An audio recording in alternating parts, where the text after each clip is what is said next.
সেই লেনিনের মূর্তি মানুষ ক্যারেন দিয়ে সাগরে নিক্ষেপ করতে পারে। আজকে হোক কালকে হোক আপনার বাবার মূর্তিও এদেশের মানুষ ক্যারেন দিয়ে ওই বুড়িগঙ্গা নিক্ষেপ করবে। আপনি সরাসরি মুক্তি নয়, আপনি ঘর তৈরি করার জন্য কত বাজেট করেছেন, আশ্রয়ের জন্য কত বাজেট করেছেন, আর আপনার বাবার মূর্তি বানাবার জন্য 4,000 কোটি টাকা বাজেট করেছেন। 4,000 কোটি টাকা। এ টাকা কাদের টাকা, কোথার টাকা?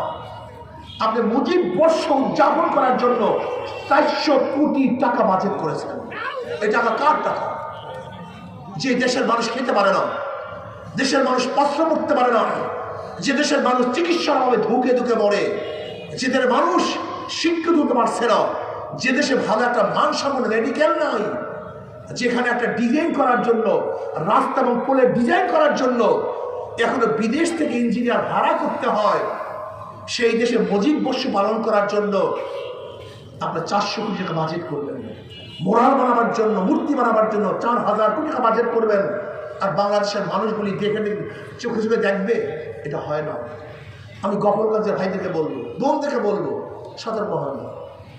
ঘিলুয়ানের মাথার মধ্যে চক্ষু খোলেন, বোঝার চেষ্টা করুন। ইসলাম, ইসলামের কারণেই দেশ, ইসলামের জন্য স্বাধীন হয়েছিলাম। অথচ আওয়ামী লীগ কি করছে? যে ইসলামকে জবাই দেওয়ার জন্য এমন কোনো কাজ নাই যে কাজ করে নেই। এমনকি ঢাকা ইউনিভার্সিটিতে নজরুল ইসলাম, সে ইসলাম শব্দ তুলে দিয়েছে আওয়ামী লীগ। আপনি চিন্তা করতে পারছেন? অথচ নওয়াব সলিমুল্লাহ রহমতুল্লাহ আলাইহি নিজের টাকা দিয়ে, নিজের জমি দিয়ে 600 একর জমি অক্ষ করেছেন ঢাকা ইউনিভার্সিটির জন্য, বুয়েটের জন্য, ঢাকা মেডিকেলের জন্য। কেন? এদেশে মুসলমানরা শিক্ষিত হবে। আপনি কি জানেন ক্যালকাটার হিন্দুরা 41 বার ব্রিটিশ সরকারের কাছে দরখাস্ত করেছে যেন ঢাকা ইউনিভার্সিটি না হয়। এমনকি গড়াইয়ের মাঠে রবি ঠাকুরের সভাপতিত্বে ঢাকা ইউনিভার্সিটি বিরোধিতা করেছে, যেটা মুসলমানদের ইউনিভার্সিটি, সেই মুসলমান ইউনিভার্সিটির গেটের থেকে রব্বি জিদি এলমা তুলে দিয়েছে আওয়ামী লীগ। অথচ মুসলমানদের জন্য ইউনিভার্সিটি করা হয়েছে। আপনি চিন্তা করতে পারছেন? কবি নজরুল ইসলাম কলেজ, সে কবি নজরুল ইসলাম কলেজ থেকে ইসলাম শব্দ তুলে দেওয়া হয়েছে। এটা মানুষ সহ্য করতে পারে? যে ইসলামের জন্য দেশ পেয়েছেন, সেই দেশে মুসলমানরা দাঁড়িয়ে রাখতে পারে না, টুপি পড়তে পারে নাই, লম্বা জামা গায়ে চলতে পারে নাই, পরীক্ষা করতে পারে নাই। এটা আমরা মেনে নেব, এটা মানতে পারি। এটা হয় না রে পাগল, এটা হয় না। ইসলাম নিয়ে কথা বলা যায় না, ইসলাম নিয়ে চলা যায় না, ইসলাম নিয়ে সব জায়গায় চলা যায় না। এই জন্য দেশের মানুষ ছাড়ে নেই, রক্ষা করে নেই। আমি গোপালগঞ্জের সবাইকে বলবো, শেখ সাহেবের অবদান আছে, তাকে বাদ দিয়ে ইতিহাস রচনা হবে না। আবার কি কারণে তাকে অপমান করা হচ্ছে সেই ব্যাপারটা আমাদের দেখতে হবে, মনে রাখতে হবে। আজকে আওয়ামী লীগের কারণে এই সম্মানিত হচ্ছে, কাজী গোটা আওয়ামী লীগ কি এই অপমানের দায় দায়িত্ব গ্রহণ করতে হবে, অন্য কেউ দায় দায়িত্ব গ্রহণ করবে না।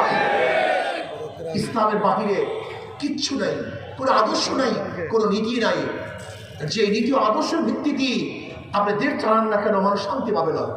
যে সাম্য, মানবিক মর্যাদা, সামাজিক ন্যায় বিচারের জন্য এই দেশ স্বাধীন হয়েছিল, আজকেও সাম্যতা নাই, মানবিক মর্যাদা নাই, সামাজিক ন্যায় বিচার নাই। ভুরি ভুরি মিথ্যা মামলা, ভুরি ভুরি মিথ্যা মামলা। আমি চাই না আওয়ামী লীগ করার কারণেই কেউ আসামি হোক, এইটা আমি চাই না। যে অন্যায় করবে, অন্যায়ের কারণে আসামি হোক, এইটা আমি চাই। আমি চাই না জুলুম, আমি চাই না অত্যাচার, আমি চাই না অবিচার, আমি চাই সাম্য, মানবিক মর্যাদা, সামাজিক ন্যায় বিচার প্রতিষ্ঠিত হবে। এদেশ অধিকার থাকে মুসলমানদের, হিন্দুদের, বৌদ্ধদের, খ্রিস্টানদের, অধিকার থাকে পুরুষের, অধিকার থাকে মহিলাদের, ঋষি, চামার, কামার, মজদুর, তাঁতি, ছেলে, যত বর্ণের, যত ধর্মের, যত পেশার লোক আছে, সমস্ত মানুষগুলি সমান অধিকার ভোগ করবে। মানবিক মর্যাদা, আশরাফুল মাখলুকাত, সৃষ্টির শ্রেষ্ঠ জীব, এই মানুষকে শ্রদ্ধা করতে হবে, সম্মান করতে হবে। আজকে কুকুরকে নিজের হাতে খাইয়ে দেয়, আজকে কুকুরকে বিছানায় তুলি, আর আশরাফুল মাখলুকাত সৃষ্টির শ্রেষ্ঠ জীবকে পাশে বসাতে পারি না, লজ্জা পাই, ঘৃণা লাগে, এক দস্তাখানে বসতে পারি না। না, এইটা আমি চাই না। আমি চাই নেতর হোক, কুলি হোক, চামার হোক, সে আশরাফুল মাখলুকাত, তাকে শ্রদ্ধা করতে হবে, সম্মান দেখাতে হবে। আমি কি চাই? আমি চাই ন্যায় বিচার প্রতিষ্ঠিত হোক। আজকে সরকার বিদায় হয়ে গেছে, যারা জেলে ছিল সবাই মুক্তি। আচ্ছা, সরকারের সাথে জেলের সম্পর্কটা কি? সরকারের সাথে বিচারের সম্পর্কটা কি? হ্যাঁ, সরকার পরিবর্তন, যত আসামি সব মুক্তি। আবার সরকার পরিবর্তন, যারা আসামি না সবাই জেলখানায়। এরকম বিচার আমি চাই না। বিচারের স্বাধীনতা চাই, যেখানে সরকারের সাথে বিচারের কোনো সম্পৃক্ত থাকবে না। যে অন্যায় করবে জজ তার বিরুদ্ধে রায় লিখবে, আর যে ব্যক্তি ন্যায় করবে জজ তাকে ছেড়ে দিবে। যেখানে সরকার পরিবর্তন হোক অথবা নাই হোক, এর সাথে বিচারালয়ের কোনো সম্পৃক্ত আমি দেখতে চাই না। আমি চাই ন্যায় বিচার। ন্যায় বিচার, যে অন্যায় করবে সে আমার সন্তান হলেও আমার সন্তানের বিরুদ্ধে রায় হবে, আমি হলেও আমার বিরুদ্ধে রায় হবে। আর আমার শত্রু যদি নিরাপদ হয়, নিরপরাধ হয়, তাকে মুক্তি দেওয়া হবে। আমি এরকম বিচার আমার চাই। আমি জুলুম চাই না, অত্যাচার চাই না, অবিচার চাই না। আমি অর্থনীতির ভারসাম্য চাই। কেউ পিওর হবে 500 কোটি টাকার মালিক, আর হাজার অফিসাররা অর্থের অভাবে তার বাচ্চাদের মুখে খানা তুলে দিতে পারবে না। এরকম অর্থনীতি আমি চাই না। মাত্র কয়েক পরিবারের কাছে গোটা বাংলাদেশের অর্থনীতি থাকবে, এইটা আমি চাই না। আমি অর্থনীতির ভারসাম্যতা চাই। সমস্ত গরিব দুঃখী দরিদ্র মানুষও যেন অর্থ পায়। 28 লক্ষ কোটি টাকা বিদেশে পাচার হয়ে যাবে, এই অর্থনীতি আমি চাই না। আমি কি চাই? আমি চাই বাংলাদেশের প্রত্যেক গরিব সরকারি ফান্ড থেকে সাহায্য পাবে। আমি কি চাই? যারা বিদেশে যেতে চায় সরকার তাকে ফান্ডিং করবে, অর্থায়ন করবে, তারা বিদেশে গিয়ে বিনা লাভে সরকারের টাকা ফেরত দিয়ে দিবে। আমি এটা চাই। আমি কি চাই? কৃষকরা ফান্ডিং পাবে, তার অর্থ পাবে, তার উৎপাদন করার পরে আবার টাকা ফেরত দেবে। আমি চ্যালেঞ্জ দিয়ে বলতে পারি, ইসলামী হুকুমত যদি হয়, ইসলামী হুকুমত হয়, আগামী 5-10 বছরের মধ্যে বাংলাদেশের সমস্ত গরিবরা দরিদ্র সীমার উপরে চলে যাবে। এর কারণটা কি? ইসলামের গোটা অর্থনীতি গরিবদের জন্য, আর পুঁজিবাদী অর্থনীতি শুধু ধনীদের জন্য। আজকে ব্যাংকে যাবেন আপনি লোন আনার জন্য, বলবে আপনার কাছে মর্গেজ আছে, তাহলে নাই, তাহলে আপনাকে টাকা দেবো না।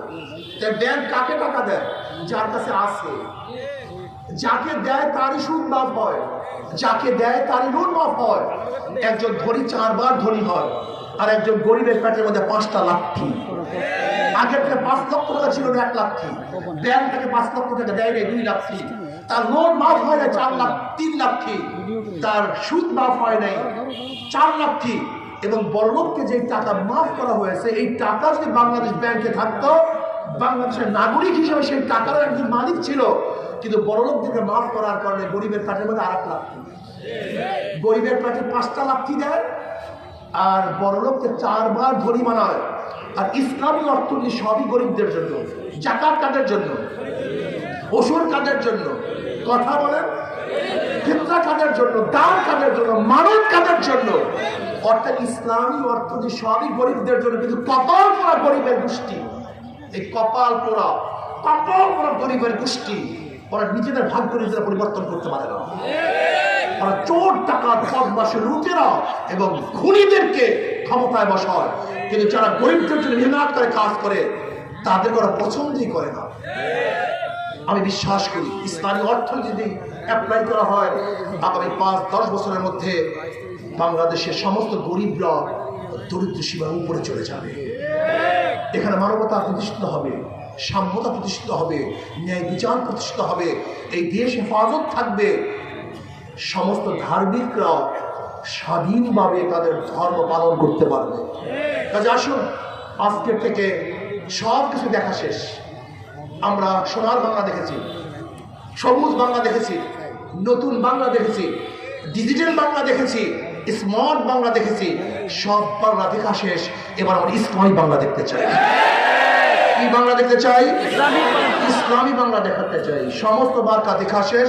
হাত পাখার বাংলাদেশ, হাত পাখা আমরা প্রতীক, যারা নৌকা নির্বাচন করে তারা নৌকা চালাতে পারে না, যারা ধানের শীষে নির্বাচন করে ধান কাটতে পারে না, যারা নাঙ্গল নির্বাচন করে নাঙ্গল বইতে পারে না, কিন্তু হাত পাখে এমন এক প্রতীক যে নির্বাচন করে সেও চালাতে পারে।